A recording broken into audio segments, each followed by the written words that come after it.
নমস্কার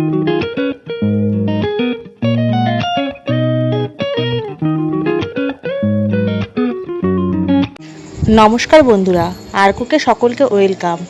আজ আমি তৈরি করে দেখাবো বাঁধাকপির পকোড়া। সামান্য কয়েকটি ঘরোয়া উপকরণ দিয়ে আমি কি করে বাঁধাকপির পকোড়া তৈরি করি চলুন একবার দেখে নেবেন।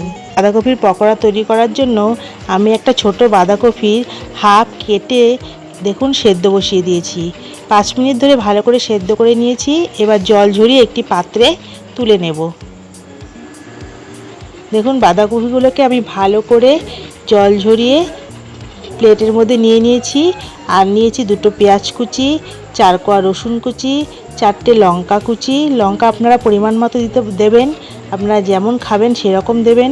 আর নিয়েছি 1 বাটি বেসন, 1 চিমটে চিনি, হাফ চামচ হলুদ গুঁড়ো, 1 চামচ লবণ, আর নিয়েছি হাফ চামচ কালো জিরে। এবার সমস্ত উপকরণগুলোকে আমি হাতের সাহায্যে ভালো করে মেখে নেব। দেখুন আমি সামান্য একটু জল দিয়ে সমস্ত উপকরণগুলোকে মেখে নিয়েছি। এবার পকোড়াগুলো তৈরি করে নেব। তার জন্য কড়াটা আমি আগে থেকে ওভেনে কড়াটা বসিয়ে দিয়েছি এবং কড়ার মধ্যে তেল দিয়ে দিয়েছি, সাদা তেল। ছোট চামচের 4 চামচ তেল দিয়ে দিয়েছি। তেল গরম হয়ে গেছে। এবার পকোড়াগুলো আস্তে আস্তে ছেড়ে দেব।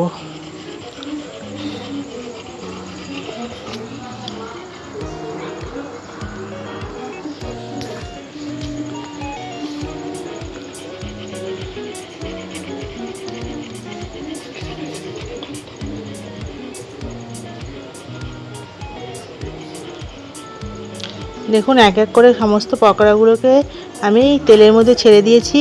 এবার এগুলো একটু ভালো করে ভেজে নেব।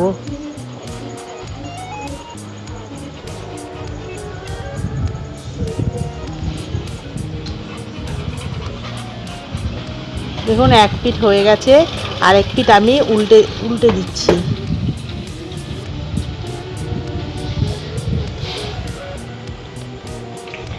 দু পিঠ আমি লাল লাল করে ভেজে নিয়েছি।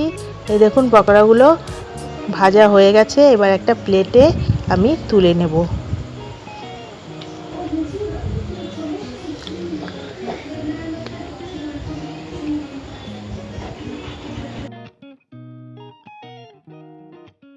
দেখুন পকোড়াগুলো তৈরি হয়ে গেছে।